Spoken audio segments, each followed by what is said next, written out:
Hello computer students में आपका स्वागत। दोस्तों, आगामी त्रिस्तरीय पंचायत चुनाव के लिए जो परिसीमन था वो कंप्लीट कर लिया गया है, यानी जो ग्राम पंचायतें बाहर होनी थी वो बाहर हो चुकी हैं। अभी इस वीडियो में आप देख पाओगे कि किस तरह से परिसीमन हुआ और सारी चीज़ों को समझ पाओगे, और जो चुनाव डेट और नई अपडेट है वो किस तरह से अभी अखबार में आप देख पाओगे जो भी पब्लिश हुई। जैसे कि आप देख सकते हो, जो इसका पोर्टल है पंचायतीराज.gov.in का, इस पर भी आपको जो मैंने पहले बताया था कि जो डेट है यानी चुनाव की वो मेंशन थी।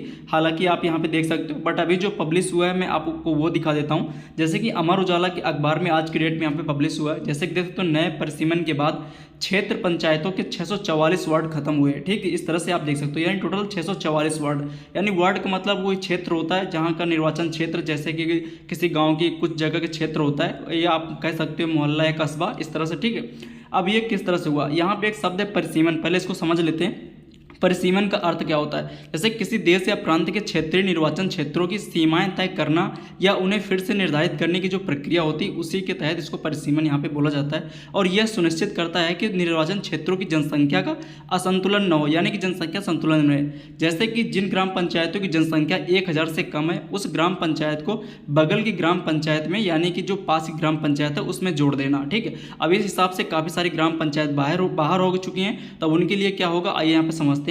प्रदेश में त्रिस्तरीय पंचायत चुनाव के लिए परिसीमन की प्रक्रिया पूर्ण हो गई है, यानी जो चल रही थी पूर्ण हो चुकी है। शहरी क्षेत्रों के विस्तार के चलते 644 क्षेत्र पंचायत वार्ड और 15 जिला पंचायत वार्ड खत्म हो गए हैं। इसके अलावा 501 ग्राम पंचायत और लगभग 1700 ग्राम पंचायत वार्ड भी कम हुए। नगर पंचायत और नगर पालिका परिषद और नगर निगम के सृजन सीमा विस्तार के कारण जो प्रदेश में 42 जिले प्रभावित हुए हैं, इसलिए पंचायती राज विभाग ने इन जिलों में आंशिक परिसीमन करवाया है। तथा सूत्रों के मुताबिक जिलों में ग्राम पंचायत, क्षेत्र पंचायत और जिला पंचायत के वार्डों को नए सिरे से सीमांकन पूरा हो चुका है।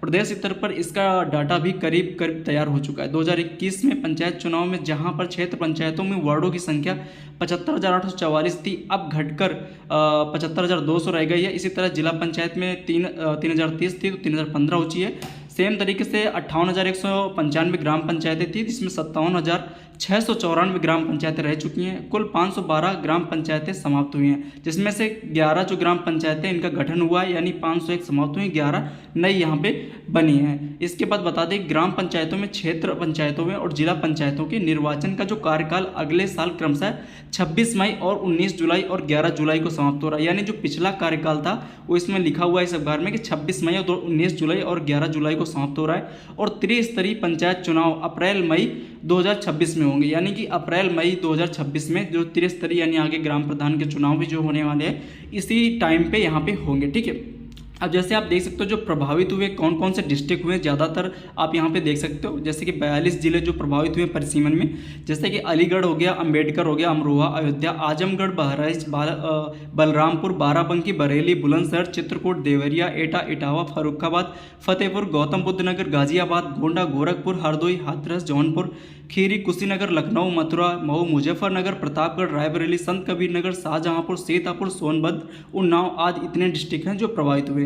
जैसे कि यहाँ पे बात करते हैं, देवरिया में सबसे ज़्यादा ग्राम पंचायतों जो हैं वो खत्म हुई हैं। और उसके साथ आजमगढ़ में आप यहाँ पे देख सकते हो कि जो आजमगढ़ और देवरिया का जो वो यहाँ पे डेटा है, इसमें से देवरिया में 64 यानी 64 और आजमगढ़ में 49, इसी तरह से प्रतापगढ़ में 46 46 ग्राम पंचायतें कम हुई है। अब जहाँ जहाँ पे ग्राम पंचायतें कम हुई, यानी कि जो आप ये कह सकते हो कि नगर पंचायतों और नगर पालिका परिषद या नगर निगम के विस्तार में, यानी सीमा विस्तार में जो ग्राम पंचायतें गई है, वहाँ के जैसे पंचायत सहायक हैं वो रिक्त हो जाए, यानी पद हैं वो रिक्त हो जाएंगे। यानी कि अगर वो हट जाएंगे, उनका विलय हो गया तो वहाँ पे खाली हो जाएगा। तो गवर्नमेंट को यहाँ पे भी उनके लिए भी कुछ सोचना चाहिए कि जो यहाँ पे कर्मचारी हैं उनके लिए क्या होगा, क्योंकि ये अभी तक वो काम कर रहे हैं। अब उनके बाद, अब जैसे यहाँ पे परिसीमन के बाद वहाँ पे जनसंख्या कम थी, अब उनका विलय हो गया बगल की ग्राम पंचायतों में, या जैसे कि वहाँ पे नगर निकाय यानी नगर पालिका परिषद या नगर पंचायत हो चुकी, तो वहाँ पे भी उनको कुछ काम के लिए रखा जाना चाहिए या कुछ होना चाहिए। बाकी ये तो गवर्नमेंट के हिसाब से जिस तरह से उनका आएगा, जो भी आपको उसी हिसाब से रहना पड़ेगा, यानी उसको फॉलो करना पड़ेगा। तो अभी तक जो परिसीमन था वो कंप्लीट हो चुका है, यानी अब चुनाव की प्रकृति जो थी और तेजी हो चुकी है। यानी आप ये मान के चलिए कि अप्रैल जो मई 26 में है, ये तो संभावित डेट है, एग्जैक्ट डेट जो भी आएगी वो तो बाद में आएगी। और जैसे कि मैं पोर्टल पे आपको दिखा देता हूँ, जो टाइम टू टाइम जो से ऑफिशियल पोर्टल पे अभी ऐसी कोई एग्जैक्ट डेट नहीं आती है। तो जो परिसीमन की प्रक्रिया थी वो कंप्लीट कर ली गई है, ये मोटा मोटा यही था यहाँ पर। और जो भी आगे अपडेट आएगी, जैसे कि अभी आरक्षण संबंधी अगर कोई अपडेट या कोई सीट आती जो इस पोर्टल पे मेंशन की जाएगी।